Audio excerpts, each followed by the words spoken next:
లేచిన దేవుడు మరలా వస్తానన్నాడు. వచ్చిన సమయంలో ఎవరైతే ఆయన గురించి తెలుసుకుంటారో, ఎలా తెలుసుకుంటారు? ఇలా వినడం ద్వారా. నీ దగ్గర ఏ మందిరం ఉంటుందో ఆ మందిరానికి వెళ్ళినట్లయితే ఆయన ప్రేమ ఏంటో తెలుస్తుంది, ఆయన యొక్క ఔన్నత్యాన్ని తెలుస్తుంది. ముఖ్యంగా క్రైస్తవం ఏంటో ఒక కులమో మతమో ఏమీ కాదు, నిన్ను ఒక హృదయాన్ని మార్చేది, నీ యొక్క జీవితాన్ని మార్చేది, నీ హృదయంలో సంతోషాన్ని ఇచ్చేది, నీ కుటుంబంలో ఉన్న ప్రతి ఒక్క లోపాన్ని సరిచేసేది. దేవుని వాక్యం విని అనేక మంది త్రాగుబోతులు మారారండి. వ్యసనంలో ఉన్న యవనస్తులు మారారు. కొన్ని గడ్డు సమస్యలతో ఎక్కడికి వెళ్ళినా సరైన వాటిని కూడా దేవుని వాక్యము ద్వారా మారిన కొన్ని వేల మంది ఉన్నారు. మనం చూసినట్లయితే ఎన్ని చోట్లకి వెళ్ళినా ఎక్కడికి వెళ్ళినా సరేవో కొన్ని ఫ్యామిలీకి విశేషు, కొన్ని సరేవో కొన్ని గొడవలు, మనశ్శాంతి ఉండదు, నెమ్మది ఉండదు, శాంతి ఉండదు, దుఃఖం ఎప్పుడు అలానే ఉంటది. కానీ ఈ వాక్కు ద్వారా నా తండ్రి ఏం చేస్తున్నాడంటే సరి చేస్తున్నాడు. ఎలా సరి చేస్తారంటారా? ఈ వాక్యము ద్వారానే. యవనస్తులారా, నీ హృదయాన్ని కట్టుకోండి అని ఒక సేవకుడు బైబిల్లో ఉన్న లేఖనాలు ఎత్తుపెట్టి, పలానా యవనస్తుడు సమాధుల్లో నివసించాడు, యేసుప్రభు అతని దగ్గరికి వెళ్ళాడు, అతన్ని సరి చేస్తాడు అని వాక్య లేఖనాలు ఎత్తిపెట్టి చెప్తా ఈ గ్రామంలో ఉన్న యవనస్తులారా, మీ యొక్క సిగరెట్కో మందుకో దేనికన్నా అలవాటు అవుతున్నారేమో.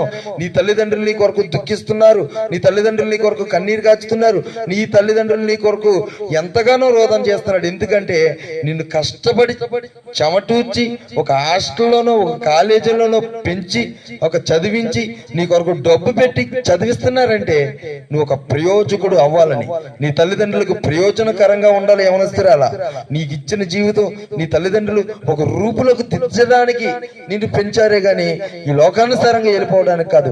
అలాంటి యవనస్తుడై ఉండి నువ్వు ఈ లోకంలో ఉన్న చిన్న ప్రభావాలకి చెడు స్నేహాలు వైపు వెళ్ళిపోయి పెళ్లి సమయం ఒక పెళ్లిళ్ళు వచ్చిన యవనస్తుడై ఉండి నువ్వు ఒక తల్లిదండ్రులకు ఆసరాగా, తల్లిదండ్రులకు ప్రయోజనకరంగా, తల్లిదండ్రులకు చేయూతనివ్వాల్సిన ఒక వ్యక్తివై ఉండి నీ జీవితాన్ని చిన్న వాటికి అలవాటు అయిపోయా, చిన్న అట్రాక్షన్కో, చిన్న మందుకో, చిన్న సిగరెట్కో అట్రాక్షన్కో అలవాటు అయిపోయి ఈ లోకానుసారంగా జీవిస్తుంటే నీ తల్లిదండ్రులు ఏమైపోతారు? అయ్యో నా కుమారుడు నా యొక్క కుటుంబాన్ని నడిపించాలి, ఈ ఏజ్లో ఇలా ఉండకూడదే అని వాళ్ళు దుఃఖిస్తున్నారు.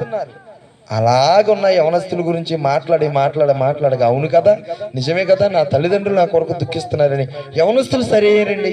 తల్లులారా, మీ పిల్లల్ని ఎలా పెంచుతున్నారని వాక్య లేఖనాలు ఎత్తుపెట్టి మాట్లాడుతుంటే నీ యొక్క పిల్లలు నిన్ను చూసి, నీ యొక్క నడవడికను చూసి పిల్లలు జీవిస్తారు.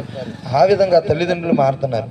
ఆ విధంగా అనేక మంది చిన్న సమస్యలతో ఉన్నవారు మారుతున్నారు. అంటే వాక్యము నిన్ను నిత్య జీవానికి చేరుస్తుంది. నీలో ఉన్న ప్రతి ఒక్క లోపాన్ని ఎత్తుపెట్టి సరిచేస్తుంది. ప్రియ బిడ్డలారా, ప్రియ గ్రామస్తులారా, దేవుడి వాక్యం బలమైనది. దేవుని వాక్యం మనతో మాట్లాడడానికి ఈ సమయంలో వచ్చింది. ఆయన వాక్కు ద్వారా మాట్లాడే దేవుడు నీ హృదయాన్ని